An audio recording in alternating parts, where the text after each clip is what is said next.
Hello student, मैं पुष्पेंद्र सिंह आज पुनः आपके समक्ष कक्षा 5 हिंदी पाठ 4 नन्हे फनकार का पार्ट 2 लेकर आया हूँ।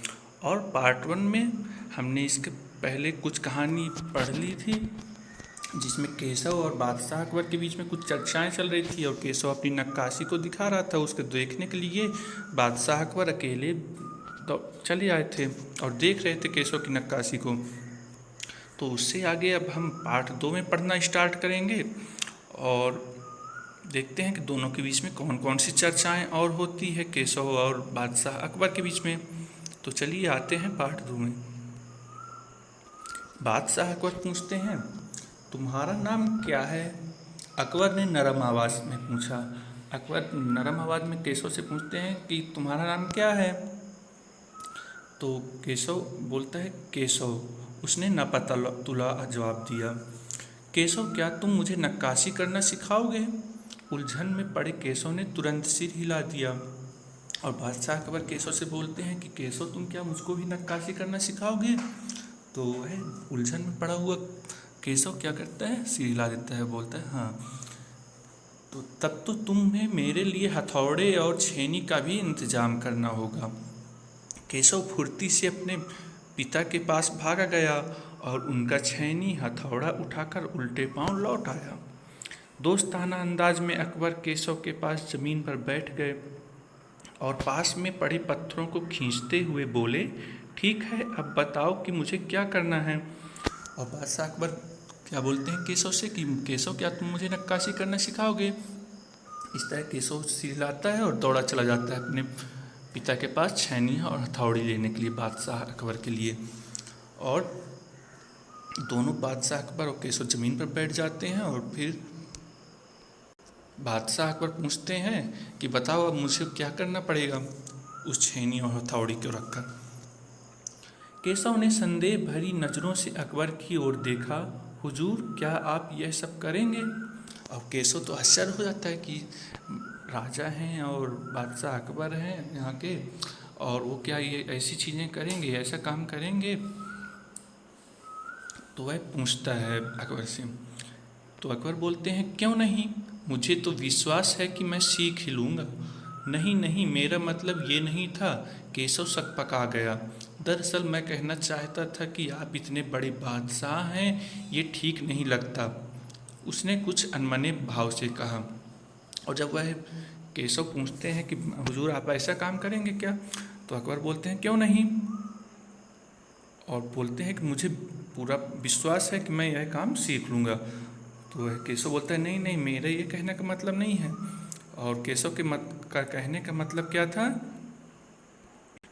वह कहना चाहता था कि बादशाह आप बहुत बड़े आदमी हैं और कि आप यहाँ के बादशाह हैं और इस तरह का काम आपको शोभा नहीं देता। वह केशव यह कहना चाहता था।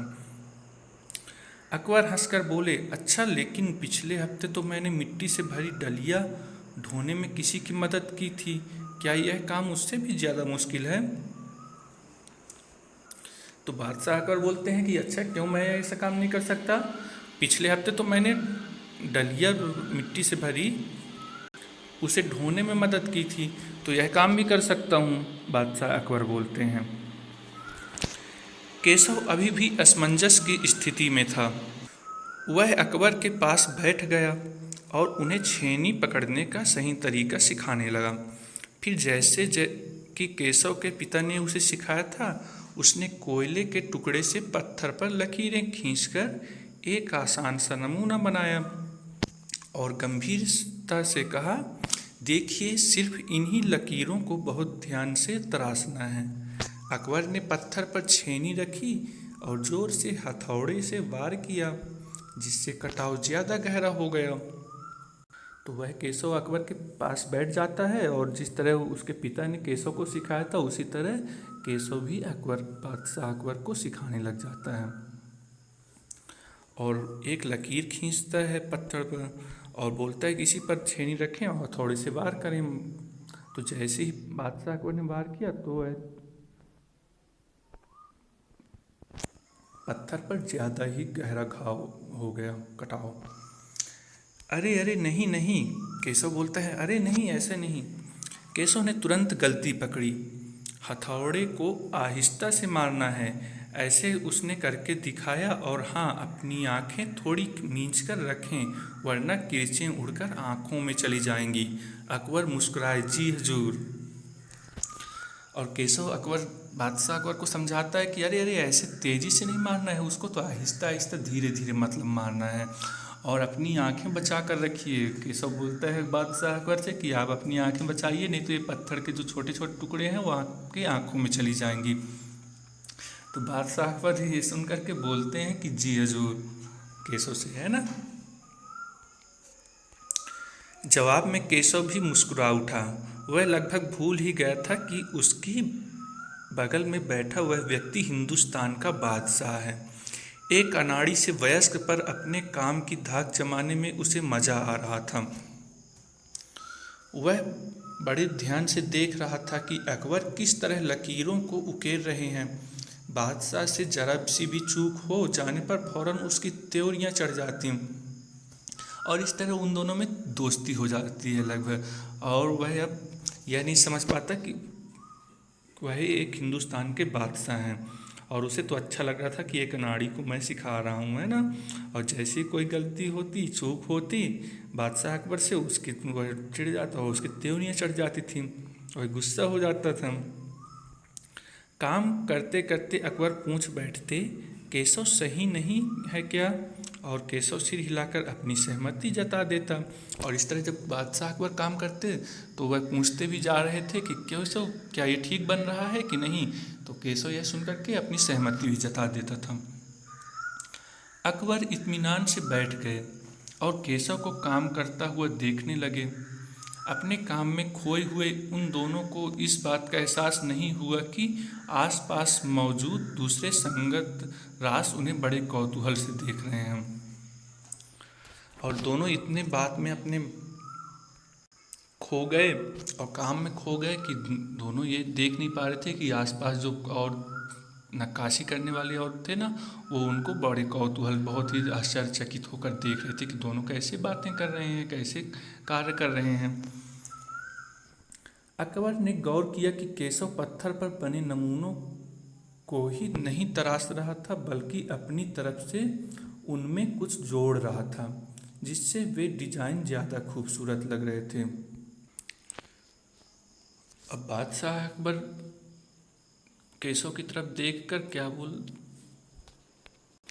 सोचते हैं कि केशव कुछ डिज़ाइनों में अपनी तरफ से कुछ चीज़ें जोड़ रहे हैं, जिससे डिज़ाइन और भी अच्छी लग रही है। लड़के के काम करने के अंदाज को देखकर अकबर ने धीमे से कहा, केशव, देखना एक दिन तुम बड़े फनकार बनोगे। हो सकता है कि एक दिन तुम मेरे कारखाने में काम करो। और बादशाह अकबर उस लड़के को देख करके, केशव को देख करके बोलते हैं कि केशव, तुम एक बहुत अच्छे आर्टिस्ट, मतलब हुनर है, फनकार है, एक ही फनकार। तो बोलते हैं कि तुम एक अच्छे फनकार बनोगे, और हो सकता है मेरे यहाँ तुमको काम मिल जाए, मेरे यहाँ तुमको काम करना पड़े। इस तरह बादशाह अकबर ने केशव को बोला। कारखाना? कैसा कारखाना? केशव पूछता है कि कारखाने में? अब कैसे कारखाने में मैं काम करूँगा? बस एक बार ये महल तैयार हो जाए और लोग आगरा से आकर यहाँ रहने लगें, तब मैं कारखाने बनवाऊँगा। इन कारखानों में मेरी सल्तनत के सबसे बढ़िया फनकार और शिल्पकार काम करेंगे। चित्र बनाने वाले कलाकार, गलीचों के बुनकर, संगत रास पत्थर और लकड़ी पर नक्काशी करने वाले शिल्पकार, सभी वहाँ काम करेंगे। तो बादशाह अकबर बोलते हैं, केशव के प्रश्न का उत्तर देते हैं कि यह कारखाना अगर आगरा का किला बन जाता है और यहाँ घर बन जाता है, सब लोग आगरा में आकर रहने लगेंगे, तो हम यहाँ कारखाने बनवाएंगे। और तो केशव बोलता है, कैसे कारखाने?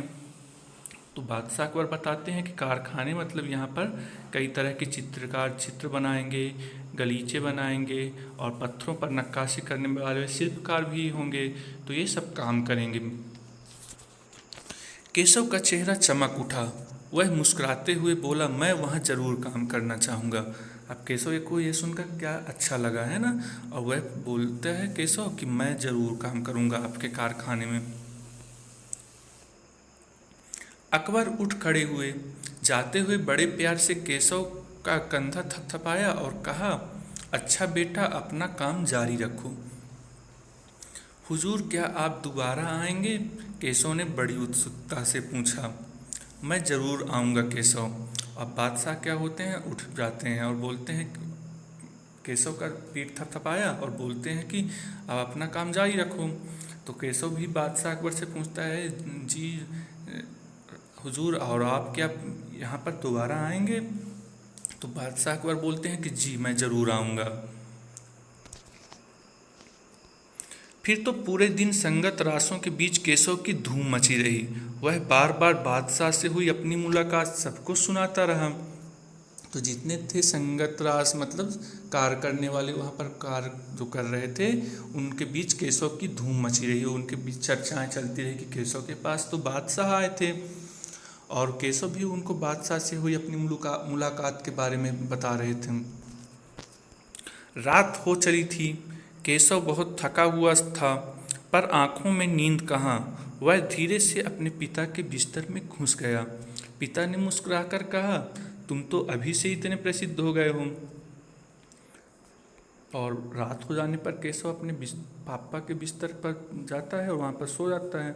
और जैसे ही सोता है तो वह उसके पिता क्या बोलते हैं, केशव तुम तो अभी इतने छोटे हो और इतने प्रसिद्ध हो गए हो। इस तरह उसकी बढ़ाई करते हैं। बादशाह सलामत ने कहा है कि एक दिन मैं बहुत बड़ा कलाकार बनूंगा। अपने सिर को पिता की बाहों के सहारे टिकाकर केशव धीरे से बोला, हमारे बादशाह बहुत ही नेक इंसान हैं।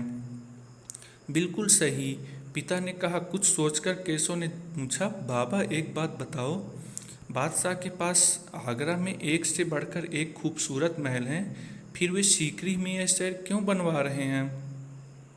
और केशव बताता है कि बादशाह मुझको बोले हैं कि एक दिन मैं आप उनके यहाँ कलाकार, बहुत बड़ा कलाकार बनूंगा और उनके कारखाने में काम करूंगा। इस तरह केशव अपने पिता को बताता है और पिता के बाहों में अपना सिर रख कर के केशव पूछता है कि बाबा एक बात बताओ, आगरा में एक से एक बढ़कर खूबसूरत महल हैं, फिर वे सीकरी में यह शहर क्यों बनवा रहे हैं? इस तरह केशव अपने पिता से पूछता है।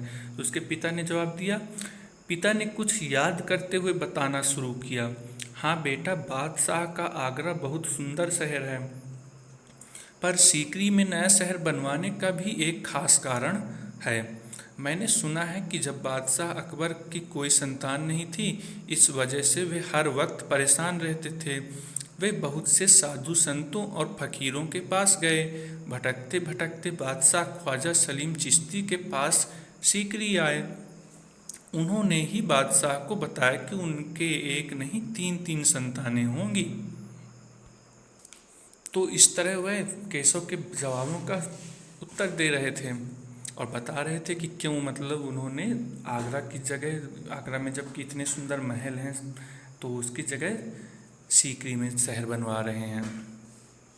शाहजादा सलीम, मुराद और दनियाल, केशव ने चहकते हुए कहा। तो जब केशव के पिता केशव से बता रहे हैं कि जब बादशाह अकबर के पास कोई लड़के नहीं थे तो वह सीकरी में सलीम चिश्ती के पास आए थे और उन्होंने ही बादशाह को बताया था कि आपके पास तीन तीन लड़के होंगे। तो यह सुनकर केशव भी तीनों लड़कों का नाम लेने लगता है। बोलता है कि अच्छा, शाहजादा, सलीम, मुराद और दानियाल। केशव इन तीनों नामों को बोलता है। तो उसके पिता बोलते हैं, बिल्कुल सही। तब बादशाह ने ख्वाजा सलीम चिश्ती के सम्मान में सीकरी में नगर बसाने का फैसला किया था। तो केशव के पिता बोलते हैं कि हाँ, इसीलिए जब बादशाह अकबर के पास कोई भी लड़के नहीं थे तो उन्होंने सलीम चिश्ती के पास आया और सलीम चिश्ती ने कहा कि आपके पास तीन लड़के होंगे, और इसी की यादगार में सलीम चिश्ती के सम्मान में सीकरी में नगर बसाने का फैसला किया था बादशाह अकबर ने। इस तरह केशव के पिता ने केशव को समझाया। केशव ने कहा, अच्छा, अब समझा, इसीलिए बादशाह अकबर ने अपने बेटे का नाम सलीम रखा है। अब केशव बोलता है कि अच्छा, अब मैं समझ गया हूँ, इसीलिए उन्होंने अपने बेटे का नाम सलीम रखा है, क्योंकि सलीम चिश्ती ने ही बताया था कि आपके पास तीन तीन संतानें होंगी। तो वह केशव समझ जाता है। हाँ, और इसी कारण हम यहाँ एक नए शहर के लिए पत्थरों को तराश रहे हैं। केशव उनींदी आवाज में बोला। पिताजी ने देखा कि उनका लाडला बेटा सो गया है। और इस तरह केशव के पिता बोलते हैं कि हम हाँ, इसी कारण हम लोग पत्थरों को तराश रहे हैं और यहाँ नए शहर बनाएंगे। और इस तरह केशव को नींद आने लगती है। उस नींद में बोलता है, वो नींदी आवाज में बोलता है कि ऐसे बोलता है और सो जाता है। तो हमें आज इस कहानी पढ़कर यह शिक्षा मिलती है, यह समझ आता है कि बादशाह अकबर ने आगरा में नए शहर होते हुए भी सीकरी में एक नया शहर क्यों बनवाया था, और यह क्यों बनवाया था? सलीम चिश्ती की यादगार में। तो इस कहानी से हमको शिक्षा मिलती है, केशव और बादशाह अकबर के बीच में विभिन्न प्रकार की चर्चाएं होती हैं और किस तरह बादशाह अकबर भी केशव के फनकार को अच्छा कहने के लिए उसके पास आकर के उससे कार्य करना सीखते हैं, नक्काशी करना सीखते हैं, जबकि वे एक हिंदुस्तान के बादशाह हैं। तो आशा करते हैं हमको इस कहानी के माध्यम से शिक्षा मिलती है कि हमें कभी भी अपने पद का अहंकार नहीं करना चाहिए। और आपको कहानी अच्छी लगी हो, इस तरह की हम आशा करते हैं। और अगले पार्ट में हम पढ़ेंगे, इसके क्वेश्चन आंसर भी देखेंगे। तो तब तक के लिए धन्यवाद। मिलते हैं इसके अगले पार्ट में।